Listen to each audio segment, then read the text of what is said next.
The girl was already holding the toy out over the counter when Silas Rourke walked in, both small hands lifting it toward the grocer like an offering, like it was the most valuable thing in the whole rust-colored town. A felt creature, some long-eared animal worn to a shine, one button eye gone, seams gray from 1,000 nights of being held.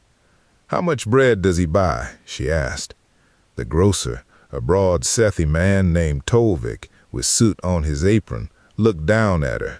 His throat fins went flat, which on a Sethi means about what a Psi means. "Little one, I sell bread, not toys." "But he's a very good toy." She turned the creature so he could see its best side. "He keeps my mama's voice warm." Silas didn't know yet what that meant. He only knew it landed under his ribs and stayed. The girl was small even for a Sethi child.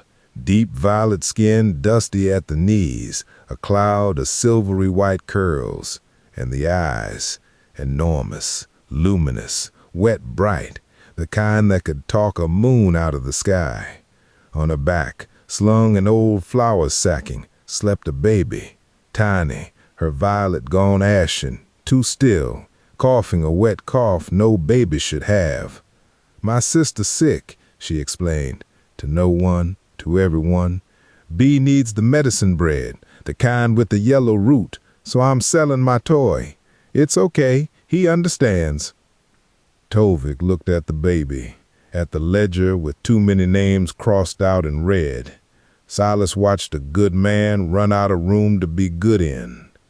"I can give you the heel of a loaf, no charge," Tovik said, "but the medicine bread's dear, 4 marks.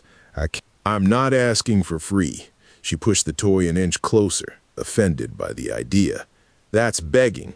My mama says we don't beg, we trade." That was the line that closed a fist in Silas Rourke's chest. He'd come to dust marrow off the ore barges, a big, quiet dockhand, handsome and weathered, built for keeping to himself. He crossed the floor and crouched all the way down until his eyes were level with hers, and set a coin on the counter. "Not 4, 6. I'll buy him." Her face opened like a window. Then, being a person of business, she narrowed her eyes. "You have to be nice to him. He's scared of the dark, but don't tell him I told you." "Solemn secret," Silas said. He placed the creature into his enormous hands like a queen handing over a crown, took the 6 marks, and marched off for the medicine bread and a sugar bun. Tovik blamed the flour. Silas caught her at the door and held the toy back out. "Here, I changed my mind. I don't need a toy, but he needs somebody to keep your mama's voice warm. Should be you." "That's not how trading works," she whispered, scandalized and hopeful at once.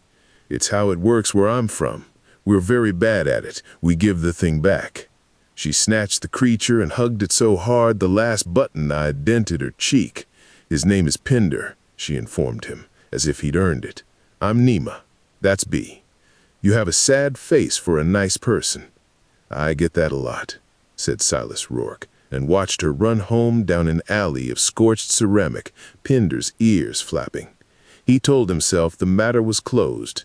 He was good at that. 2 days later, he came back for his barge, and there was Nima, at the counter, both hands lifted, holding out Pinder, asking how much bread he bought. Something in Silas went cold, then hot, and he was across the floor before he decided to move. "Nima!" She turned, eyes rimmed red, chin doing the brave, trembling thing that's worse than crying. "B's still sick," she said, in the small, flat voice children use for things too big to feel. "The medicine ran out. Mama's hands got hurt at the kilns, and the man who owns our room says pay by darkfall or we sleep outside, and outside is very cold for a baby. So I'm selling Pinder again. It's okay. He always understands." There it was, waiting where it always waits. "Strong people don't cry over toys," Nima said, wiping her nose on her wrist, informing Silas of the rules with the terrible dignity of the very young. "Mama said, so I'm not. See? I'm not crying. I just got dust in my whole face." Silas crouched down in the red dust and didn't trust himself to speak. Then he bought the toy back, a second time. 6 marks into her fist, exactly as before. But this time he didn't hand it back and walk away. He stood, and something in the way he stood made the whole market go quiet. "Where's your mama, Nima?" She let him, of course she did, past the ash kilns breathing gray, to a rented room with a canvas door and a stove gone cold. Nima's mother, Aveline, was worn to the bone and still startlingly beautiful. Tall, deep violet, Nima's same enormous eyes, silver white hair pinned up with a bent nail. She stepped in front of both daughters. "We don't have anything worth taking." "No, ma'am." His hat was off. "You've got everything worth taking. That's the problem. I came to give some back." He didn't fix it with a coin. He'd learned coins were a patch, not a stitch, so he fixed the root. He paid the room debt clear and 3 months on top. His barge company needed a manifest clerk who could read and cipher, and Aveline could do both sitting down, hands healing, wages weekly. And he bought the yellow root medicine, all of it. In 2 hours, he did what stubborn human competence does best: refused to believe a thing couldn't be fixed just because everyone had stopped trying. That evening, in the warm room with the stove finally lit, Nima climbed into his lap, dropped Pinder into his hands, and said, "You can hold him now. You did a good trade." That was when the seam tore. The seam had always been lumpy. Silas had thought old stuffing. But Nima hugged him, and Silas shifted him, and the tired thread gave, and something slid out into the firelight. Not stuffing. A flat disc of brass, wrapped in green silk, a note folded around it in a faded hand. Aveline went very still. I didn't know she took it in her bandaged fingers, like it might turn to smoke. My husband's mother sewed Pinder before she passed. I always wondered why she made the belly so fat." The brass disc was a voice token, a cheap old thing that holds 30 seconds of sound. Aveline pressed it, and a woman's voice came out, thin and warm and long gone, singing a crooked lullaby in the old Seti tongue.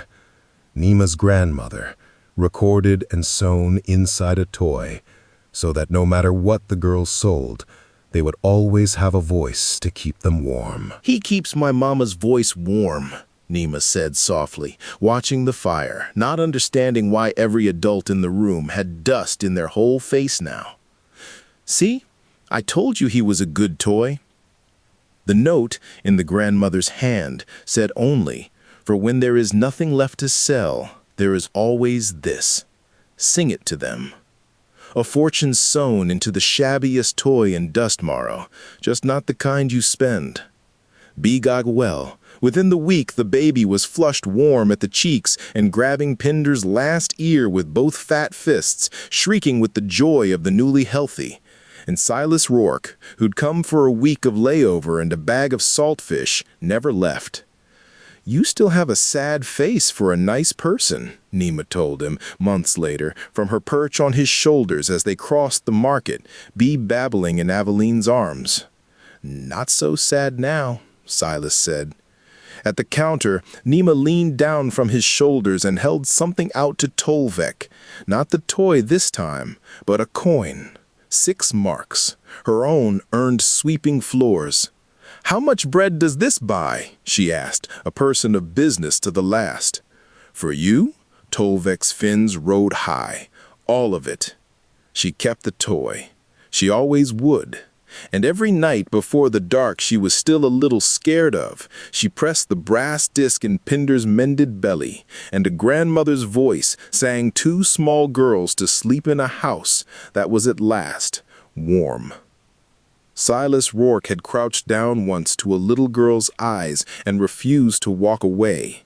That, it turns out, is the whole trick of it. They tried to pay Silas back in saltfish. He accepted.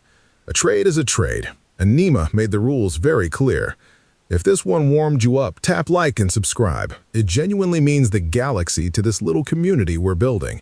Keep your grandmother's lullabies somewhere safe, and maybe check the shabbiest toy in the house. New story tomorrow.